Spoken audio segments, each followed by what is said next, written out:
Subscribe कीजिए F study class channel को और बेल आइकन को दबाइए लेटेस्ट वीडियो सबसे पहले देखने के लिए। हेलो स्टूडेंट्स, आज इस वीडियो में हम 3 ऐसे क्वेश्चन हल करेंगे जो आपको परीक्षा में पूछे जाते हैं। तो इनमें से ही एक क्वेश्चन आएगा जो आपको 2 अंक का क्वेश्चन पूछा जाएगा और ये तीनों ही क्वेश्चन चैप्टर नंबर 3 से है, जिसका नाम है 2 चर वाले रैखिक समीकरण युग्म। तो इसमें पहला क्वेश्चन है कि निम्न रैखिक समीकरण युग्म को हल कीजिए। देखिए यहाँ पर जो 2 समीकरण दी गई है, हमें उन दोनों समीकरण को हल करना है। इनमें आप प्रतिस्थापन विधि या विलोपन विधि कोई भी एक विधि काम में लेके और इन समीकरण को हल कर सकते हैं। यहाँ पर आपको x और y का मान ज्ञात करना है। तो चलिए इसको हल करते हैं। सबसे पहले जो समीकरण दी होती है उनको समीकरण नंबर 1 और 2 मान लेंगे। उसके बाद में अगर आप प्रतिस्थापन विधि काम में लेते हैं तो प्रतिस्थापन में समीकरण 1 या समीकरण 2 किसी से भी x और y का मान निकाल के दूसरे समीकरण में आपको प्रतिस्थापित करना होता है। तो हम समीकरण 1 को काम में लेंगे, तो यहां पर लिखेंगे समीकरण 1 से समीकरण 1 को हल करते हैं और इससे हम x का मान निकालते हैं। x का भी निकाल सकते हैं और y का भी निकाल सकते हैं। तो यहां से हम अगर x का मान निकालते हैं तो 7x माइनस 15y बराबर 2, ये समीकरण नंबर 1 है। x का मान निकालेंगे तो 7x बराबर हो जाएगा 2 प्लस 15y और x बराबर आ जाएगा 2 प्लस 15y बटे में आ जाएगा इसके 7, यह आ जाएगा x का मान। अब ये जो मान है वो हमने समीकरण 1 से निकाला है, तो समीकरण 2 में रखेंगे। तो यहां पर लिखना पड़ेगा x का मान समीकरण 2 में रखने पर, समीकरण 2 में इसको प्रतिस्थापित करेंगे, समीकरण 2 में रख देंगे। तो समीकरण नंबर 2 है x प्लस 2y बराबर 3, ये समीकरण नंबर 2 है। इसमें x की जगह आपको 2 प्लस 15y बटे 7 रखना है। चलिए x का मान रखते हैं, तो यह आ जाएगा 2 प्लस 15y बटे 7 और प्लस 2y इसके बटे में 1 लिख सकते हैं, बराबर में 3 रह जाएगा। अब इसका एलसीएम लेंगे, एलसीएम आएगा इसका 7, तो ये संख्या ऐसी की ऐसी आ जाएगी 2 प्लस 15y और प्लस यहाँ पर 1 का भाग देंगे 7 में तो 7 बार जाएगा और 7 को 2y से गुणा करेंगे तो ये आ जाएंगे 14y बराबर में ये आ जाएगा 3। अब जो 7 है वो इस 3 से गुणा हो जाएगा, तो ये 15y प्लस 14y हो जाएंगे 29y और ये जो प्लस में 2 है उसको लिख देंगे प्लस 2 और बराबर में ये आ जाएगा 7 और 3 ये गुणा हो जाएंगे तो 21 हो जाएगा। अब 2 भी इधर आ जाएगा तो ये आ जाएगा 29y बराबर 21 माइनस 2, तो ये आ जाएगा 29y बराबर 19 आ जाएगा और y का मान निकालेंगे तो 19 बटे 29 आ जाएगा, ये होगा y का मान। अब y का मान हम समीकरण 1 या 2 किसी में भी रख सकते हैं। तो चलिए y का मान हम समीकरण नंबर 1 में रख देते हैं। यह समीकरण 2 छोटी समीकरण है, क्योंकि इसकी संख्याएं वो छोटी छोटी है, तो समीकरण 2 में रख देते हैं। तो यहां पर लिखना पड़ेगा कि y का मान समीकरण 2 में रखने पर, समीकरण 2 में रखते हैं। समीकरण 2 है x प्लस 2y बराबर 3, ये समीकरण नंबर 2 है। इसमें y की जगह 19 बटे 29 लिखना है, तो x प्लस 2 गुणा 19 बटे 29 आ जाएगा और बराबर में आ जाएगा 3। तो ये आ गया x प्लस 19 दूनी हो जाएंगे 38 और बट्टे में आ जाएगा 29 और बराबर में ये आ जाएगा 3। अब इस संख्या को इधर लेके जाएंगे तो ये संख्या माइनस में हो जाएगी, तो x बराबर ही आ जाएगा 3 माइनस 38 बटे 29। अब इसके नीचे 1 लिख के इसका एलसीएम आ जाएगा 29 और 29 को हम 3 से गुणा कर देंगे तो ये आ जाएंगे 87 और माइनस में इधर आ जाएगा 38। 87 माइनस 38 करेंगे तो ये आ जाएगा x बराबर 49 आ जाएगा और इसके बट्टे में आ जाएगा 29। तो यह तो आ जाएगा x का मान और y का मान हमने पहले ही ज्ञात कर लिया था 19 बटे 29, ये होगा y का मान। तो इस तरह से आपको x और y का मान निकालना है।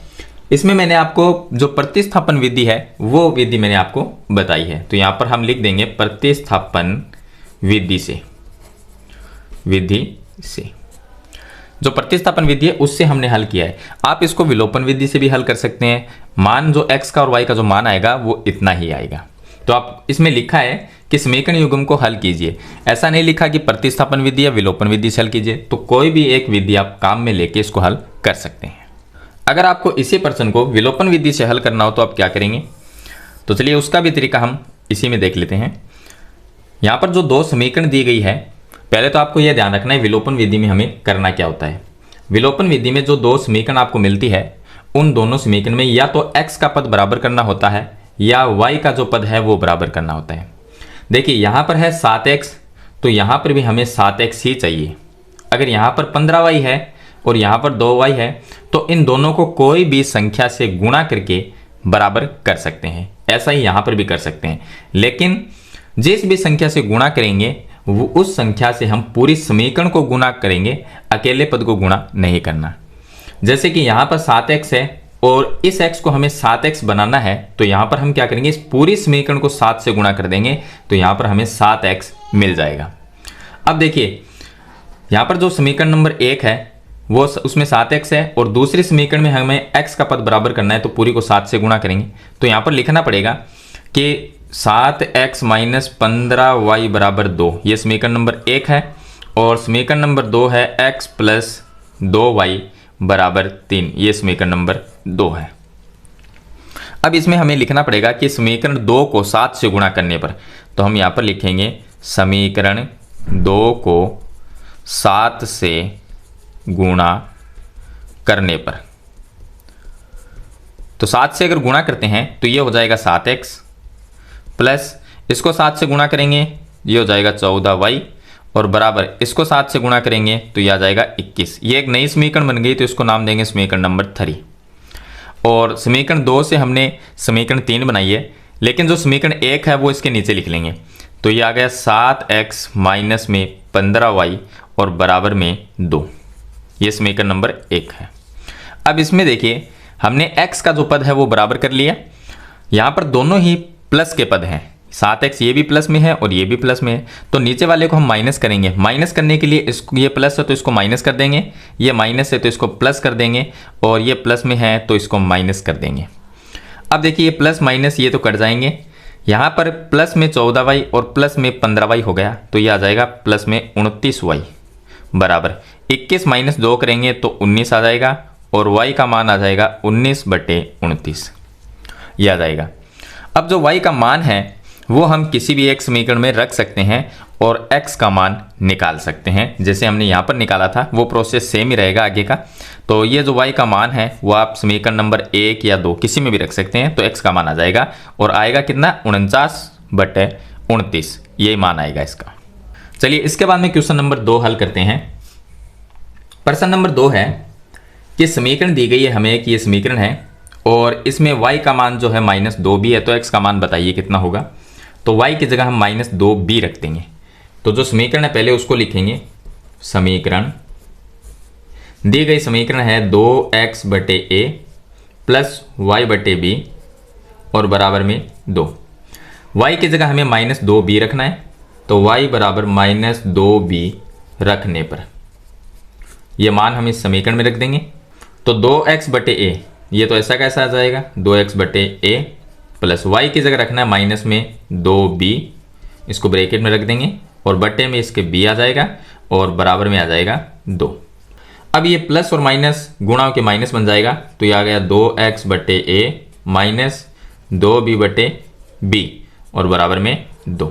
ये इससे कट जाएगा तो यहाँ पर -2 रह जाएगा, तो ये आ गया 2x/a माइनस 2 बराबर में 2। -2 इधर आके प्लस में हो जाएगा, तो ये आ गया 2x/a बराबर 2 + 2, ये हो जाएगा। तो ये 4 हो जाएगा, तो इसको लिखेंगे 2x/a बराबर 4 होगा। और यहाँ से x का मान निकालना है, तो 2x बराबर 4 को ये a है 4 के साथ में गुणा होगा तो 4a बन जाएगा और x बराबर आ जाएगा 4a/2। 2 का इसमें भाग दे देंगे, 2 बार चला जाएगा, x बराबर आ जाएगा 2a, ये आएगा x का मान। तो इस तरह से अगर कोई भी समीकरण आए और उसमें y का या x का मान दिया हो, वो मान रखना है और आपको हल करना है। चलिए इसके बाद में क्वेश्चन नंबर 3 हल करते हैं। प्रश्न नंबर 3 है कि दो रेल पटरियां समीकरणों, ये दो समीकरण दी गई हमें, एक ये है और दूसरी समीकरण ये है, द्वारा निरूपित की गई है, क्या रेल पटरियां एक दूसरे को काटेगी। देखिए इसको पहले समझते हैं कि ये एक रेल पटरियां जो है, मान लीजिए एक रेल पटरी ये है और दूसरी ये है, ये एक दूसरे को कब काटेगी। अब रेल पटरी तो ऐसी होती है, समांतर होती है, लेकिन ये एक दूसरे को काटेगी कब, ये जब काटेगी जब इसमें x और y का मान आ जाएगा, यानी x और y का कोई ना कोई मान होगा, तो ये एक दूसरे को काटेगी। अगर इसका x और y का कोई मान नहीं निकलता है तो रेल पटरियां एक दूसरे को नहीं काटेगी। मतलब कि इस रेल पटरियों का मतलब यहाँ पर ये है कि चैप्टर नंबर 3 में है रेखाएं समांतर होगी या प्रतिच्छेद होगी, वो है, तो ये रेखाएं इसने पूछा है कि रेखाएं प्रतिच्छेद होगी या नहीं होगी। तो रेखाएं प्रतिच्छेद कब होगी, जब x और y का मान आएगा। तो इसको हम हल करेंगे और x और y का मान निकालेंगे। अब हल करने के लिए आप विलोपन विधि या प्रतिस्थापन विधि, कोई भी विधि काम में ले सकते हैं। तो समीकरण जो दी गई है वो है x प्लस 2y माइनस 4 बराबर 0, इसको मानेंगे समीकरण नंबर 1। और दूसरी दी गई है 2x प्लस में 4y माइनस 12 बराबर 0, यह है समीकरण नंबर 2।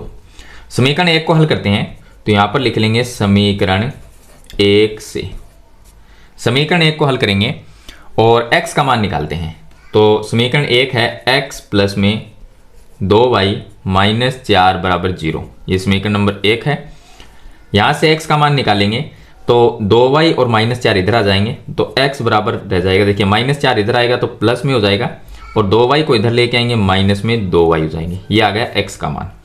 अब x का मान समीकरण नंबर 2 में रखते हैं तो यहाँ पर लिखना पड़ेगा x का मान समीकरण 2 में रखने पर, समीकरण 2 में रखेंगे और समीकरण 2 हमारी है 2x प्लस 4y माइनस 12 बराबर 0, ये समीकरण नंबर 2 है। x का मान क्या रखना है, 4 माइनस 2y, जहां पर x है उसकी जगह 4 माइनस 2y रखना है। तो यहां पर x है, इसके साथ में गुणा में 2 भी है, तो 2 को 2 रखेंगे और ब्रैकेट में लिख देंगे 4 माइनस 2y प्लस 4y और माइनस 12 बराबर 0। आगे इसको हल करते हैं तो ये 2 ब्रैकेट वाली संख्या से गुणा होगा, तो 4 को 2 से गुणा करेंगे ये आ जाएंगे 8 और माइनस 2y को 2 से गुणा करेंगे ये आ जाएगा 4y और प्लस में 4y और माइनस 12 बराबर 0। अब माइनस 4y और प्लस 4y ये कट जाएंगे तो ये आ गया 8 माइनस 12 बराबर 0।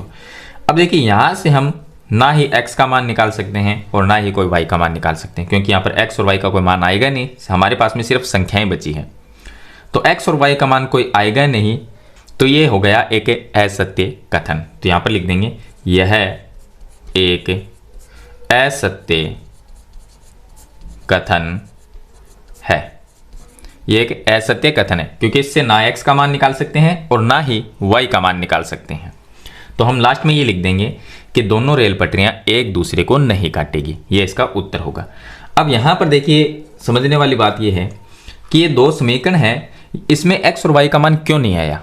इसका कारण ये है कि समीकरण में x और y के पद हैं वो सेम है। कैसे हैं देखिए, यहाँ पर ये है x प्लस 2y माइनस 4 बराबर 0 और दूसरे समीकरण जो है अगर इसमें पूरी समीकरण में हम 2 का भाग दे देंगे तो ये क्या बन जाएगी, ये आ जाएगा x और ये आ जाएगा 2y और माइनस 6 बराबर 0। यहाँ पर जो x और y के जो पद है वो दोनों सेम है, इसलिए रेल पटरियां एक दूसरे को नहीं काटेगी। तो आपको देखिए ये लिखना है कि यह एक असत्य कथन है और इसमें लास्ट में ये लिख देंगे कि दोनों रेल पटरियां एक दूसरे को नहीं काटेगी। तो ये है इसका प्रश्न नंबर 3।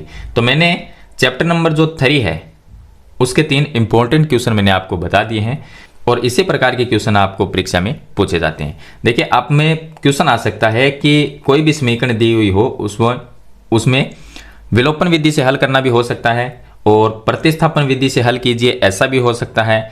अगर दोनों में से कुछ में ना लिखा है, यानी कि सीधा लिखा है कि निम्न समीकरणों को हल कीजिए, तो प्रतिस्थापन या विलोपन विधि दोनों में से कोई भी विधि आप काम में ले सकते हैं। तो मेरे ख्याल से आपको ये तीनों क्वेश्चन अच्छी तरह से समझ में आ गए होंगे। फिर भी इनके बारे में कोई सवाल या सुझाव है तो मुझे कमेंट बॉक्स में जरूर लिखना। वीडियो पसंद आए तो लाइक और शेयर जरूर कर देना। इस चैनल पे नए तो सब्सक्राइब करना। हम मिलते हैं नेक्स्ट वीडियो में, तब तक के लिए थैंक यू।